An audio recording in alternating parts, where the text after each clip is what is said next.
All right, let's talk about something that pretty much all of us have dealt with: modern dating. We're going to dive deep into why trying to find a real, genuine connection online can sometimes feel, well, almost impossible. And that brings us to this huge paradox, right? We have all these apps, all these ways to meet people literally at our fingertips. But does all that connection actually lead to more honesty? Or is it doing the exact opposite? That's what we're here to figure out. So let's just start with a number that is kind of staggering: 75%. Think about that for a second. 3 out of every 4 people you swipe past have admitted to lying on their profile. This isn't just a few bad apples. It's practically baked into the experience now. So, how in the world did we get to this point? We're going to start by looking at what we're calling digital deception. How the tech that was supposed to make finding love easier might have just completely changed the game, and maybe not for the better. I mean, you remember the promise, right? An endless ocean of potential partners, making it super easy to find the one. But the reality for so many of us is just confusing. It's a blur of too many choices, conversations that go nowhere, and that nagging feeling that maybe, just maybe, someone better is just one more swipe away. And this whole situation has created a new set of unwritten rules, the new rules of dishonesty. So let's actually define what we're talking about. Let's break down some of those behaviors that make online dating so incredibly frustrating. Okay, first up, the classic, the one we all know, and let's be honest, the one we all hate: ghosting, that sudden silent exit. 1 minute you're having a great chat, the next, nothing.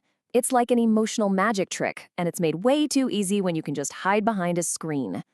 Then, you've got the other end of the spectrum, something way more serious: catfishing. Now, this isn't just a little white lie about your height. This is building an entirely fake person, a complete fabrication, all to trick someone into a relationship. It's deception on a whole other level. But really, it's the smaller, everyday fibs that create this whole culture of dishonesty.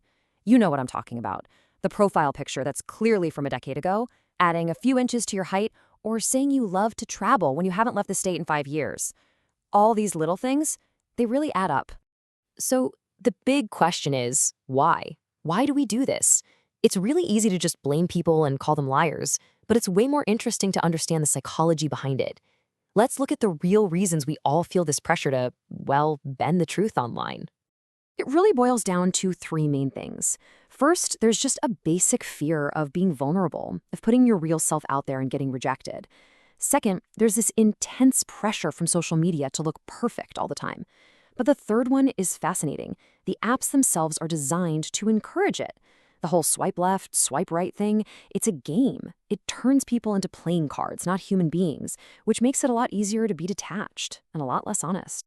And this quote just absolutely nails it. When dating becomes a marketplace, you stop thinking about being a person and start thinking about being a product.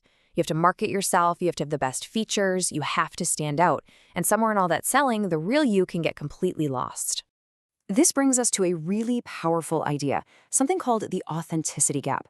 It's that space between who you actually are, the messy, complicated, wonderful you, and the polished, perfect version you create for your profile. And the size of that gap might just shock you. Because here is the great, mind-bending contradiction of it all.